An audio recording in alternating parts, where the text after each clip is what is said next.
Very good morning to all of you. +1 accounts की इस class में आपका स्वागत है। आज हम डिस्कस करेंगे chapter accounting meaning and objectives और अकाउंटिंग टर्मिनोलॉजी से कुछ important multiple choice questions. So let we discuss. The first question is, accounting is only an art, only a science, art and science both, neither art nor science. लेखांकन है केवल कला, केवल विज्ञान, कला एवं विज्ञान दोनों, न कला है न विज्ञान। तो इस क्वेश्चन का सही आंसर है लेखांकन, कला एवं विज्ञान, ऑप्शन सी दोनों है।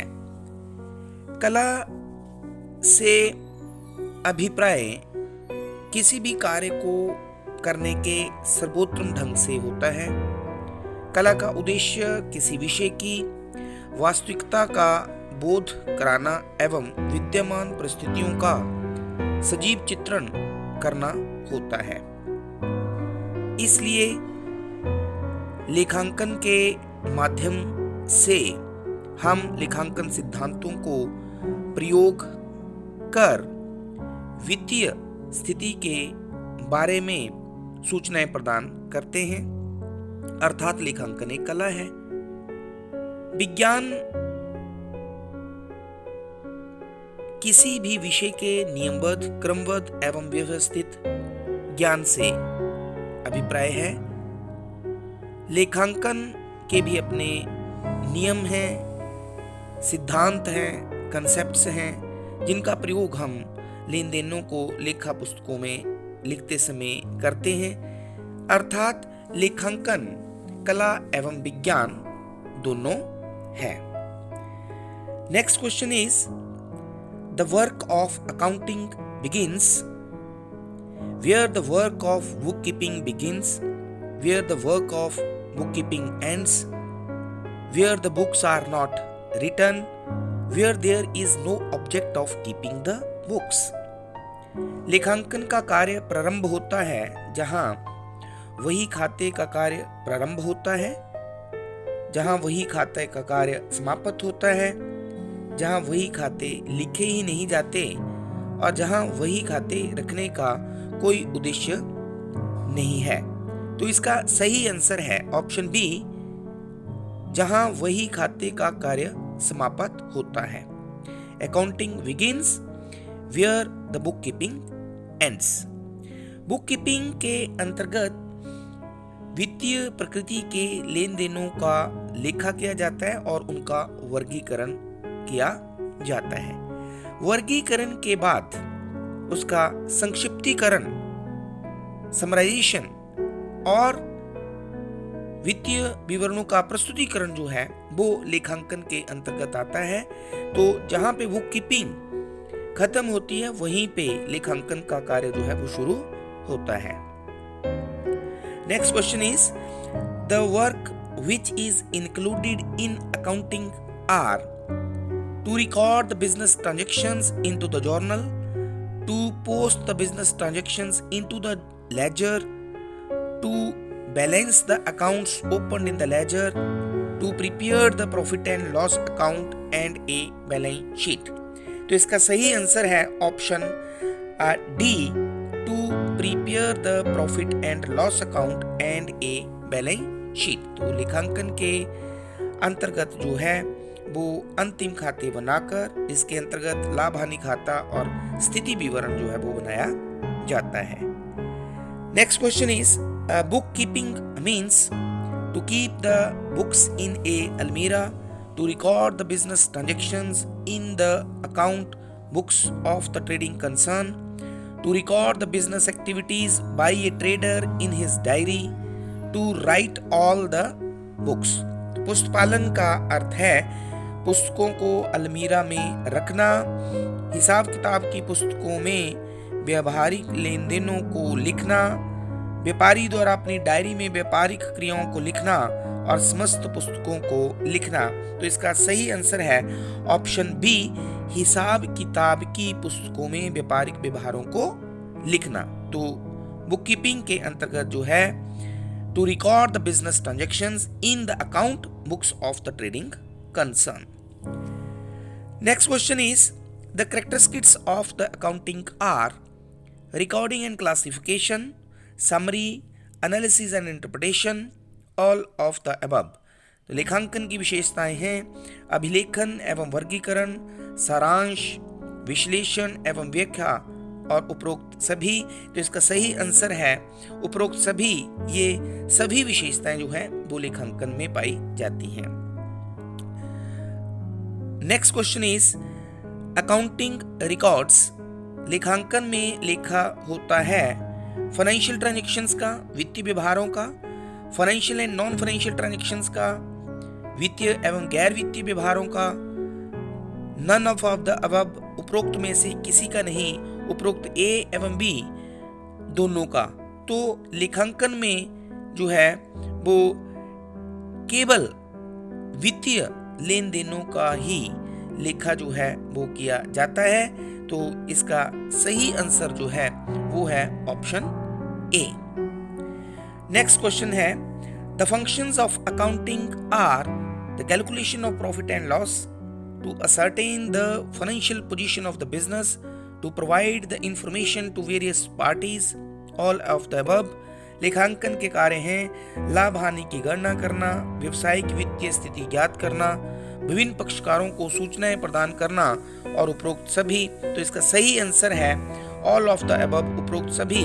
ये सभी लेखांकन के कार्य हैं। Next question is the advantages of accounting are knowledge of important informations, proof in the court, helpful in the determination of tax liability, all of the above. तो लेखांकन के लाभ हैं महत्वपूर्ण सूचनाओं का ज्ञान, न्यायालय में प्रमाण, कर निर्धारण में सहायक और उपरोक्त सभी। तो ये सभी जो हैं वो लेखांकन के लाभ हैं। तो इसका सही आंसर है option D, all of the above. Next question is the limitations of the accounting are based on accounting concepts and conventions, influenced by personal judgment, unsuitable for forecasting, all of the above। लेखांकन की सीमाएं हैं लेखांकन की अवधारणाओं एवं परंपराओं पर आधारित, व्यक्तिगत निर्णयों से प्रभावित, भावी अनुमानों के लिए अनुपयुक्त और उपरोक्त सभी। तो ये सभी जो हैं वो लेखांकन की सीमाएं हैं। तो इस क्वेश्चन का सही आंसर है option D, all of the above. Next question is लेखांकन सूचनाओं के प्रयोगकर्ता हैं। Users of the accounting informations are the owner of the business, व्यवसाय का स्वामी, इन्वेस्टर्स, विनियोगता, लेनदार, creditors, all of the above, उपरोक्त सभी।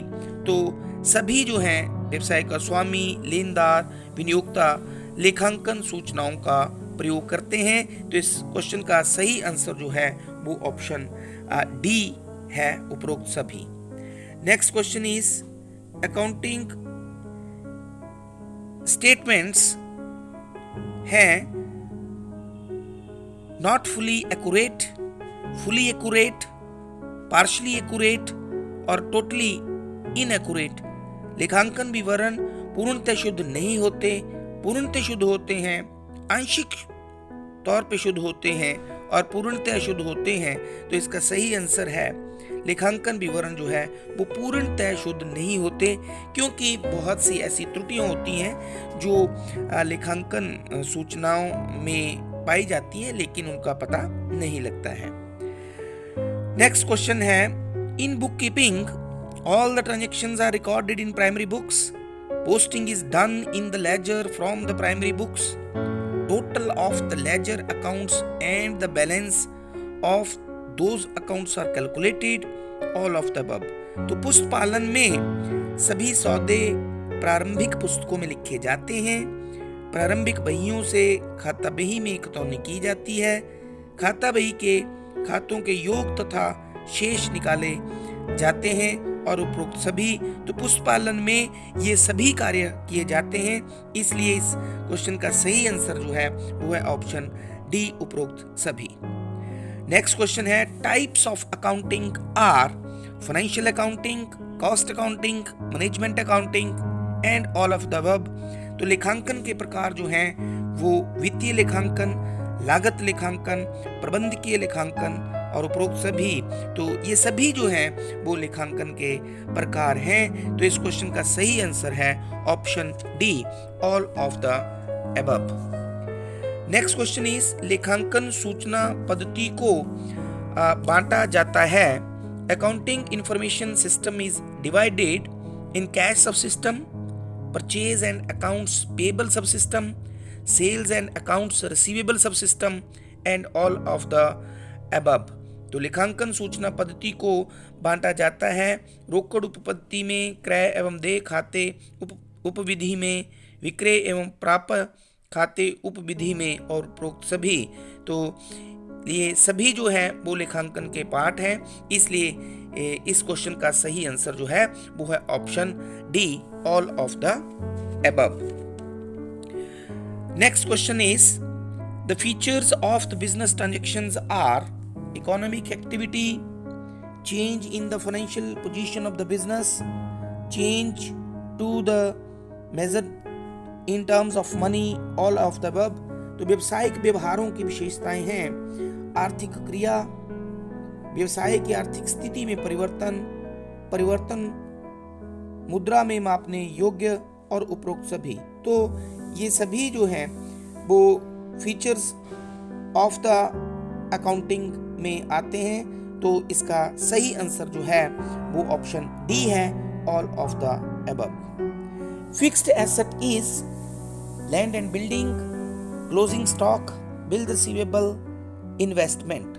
स्थायी संपत्ति है भूमि एवं भवन, अंतिम रहतिया, प्राप्य बिल और विनियोग। तो इसका सही आंसर है लैंड एंड बिल्डिंग। तो स्थायी संपत्ति वह संपत्ति होती है जो व्यवसाय को लंबे समय के लिए चलाने के लिए खरीदी जाती है। तो इसके अंतर्गत land and building, plant and machinery सभी को शामिल किया जाता है। तो इसमें सही आंसर जो है वो ऑप्शन ए है, land and building. Floating asset is, जिसे हम करंट एसेट भी कहते हैं, machinery, motor car, cash and bank balance and furniture. तो चालू या परिवर्तनशील संपत्ति है मशीनरी, मोटर कार, रोकड़ एवं बैंक शेष या फर्नीचर। तो इस क्वेश्चन का सही आंसर जो है वो ऑप्शन सी है, कैश एंड बैंक बैलेंस। तो चालू संपत्ति वह संपत्ति होती है जो व्यवसाय को डे टू डे एक्टिविटीज से रिलेटेड होती है और जिसे हम एक वर्ष के अंतर जो है वो रोकड़ में परिवर्तित कर सकते हैं। तो इसका सही आंसर जो है वो ऑप्शन सी है। नेक्स्ट है बनावटी संपत्ति है। Fictitious asset is goods mall, preliminary expenses प्रारंभिक व्यय, माइंस खाने, ये गुडविल ख्याति। तो इस क्वेश्चन का सही आंसर जो है वो है प्रिलिमिनरी एक्सपेंसेस। तो बनावटी संपत्तियां वे संपत्तियां, फिक्टिशियस एसेट्स वो एसेट्स होती हैं जिन्हें रोकड़ में परिवर्तित नहीं किया जा सकता है।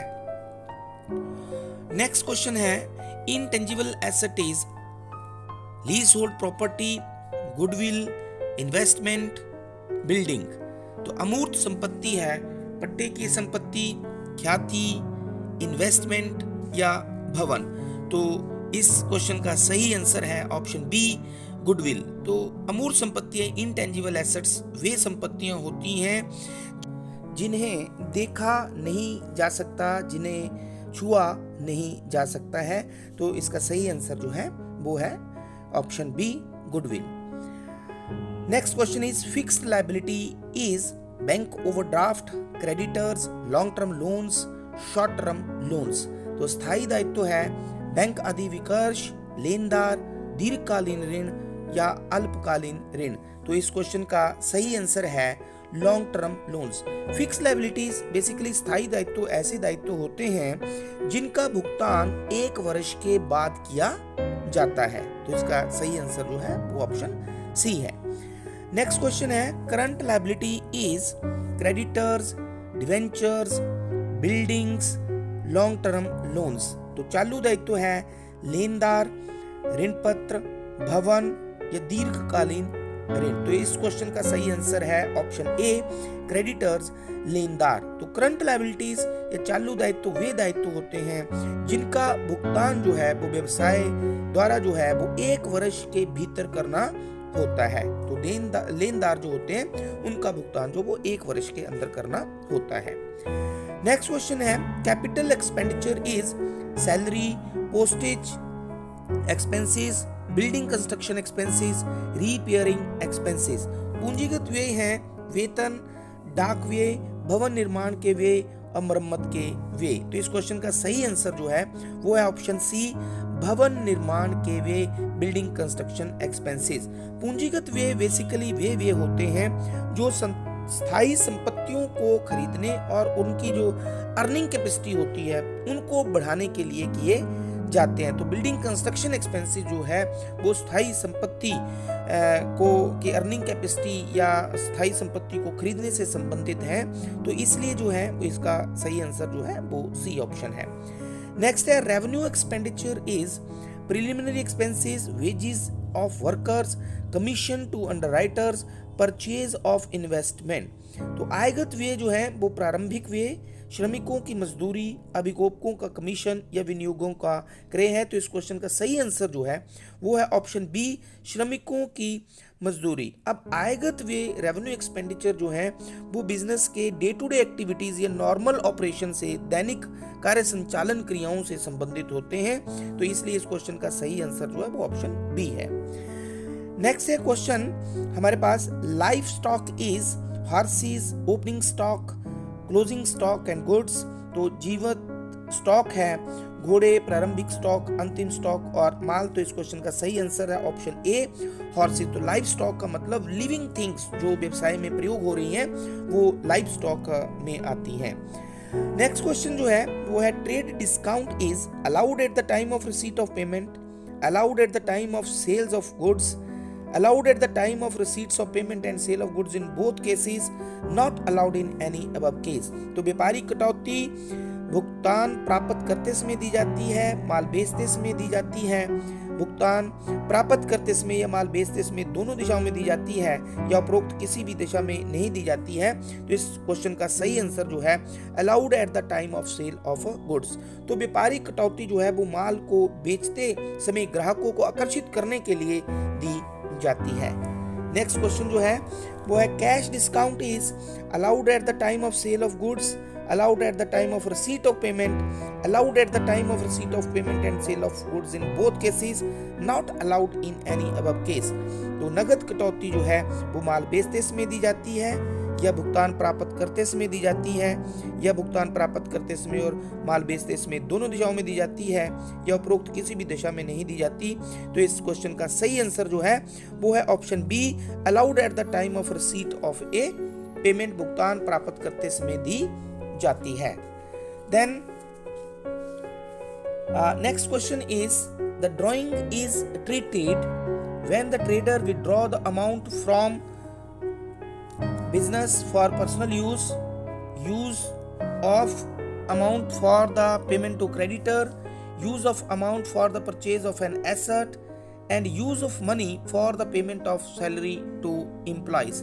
तो आहरण माना जाता है जब व्यापारी अपने निजी खर्चों के लिए व्यापार से रुपए निकालता है या लेनदारों को भुगतान के लिए राशि का प्रयोग किया जाता है या संपत्ति खरीदने के लिए राशि का प्रयोग किया जाता है या कर्मचारियों को वेतन देने के लिए राशि का प्रयोग किया जाता है। तो इस क्वेश्चन का सही आंसर है ऑप्शन ए।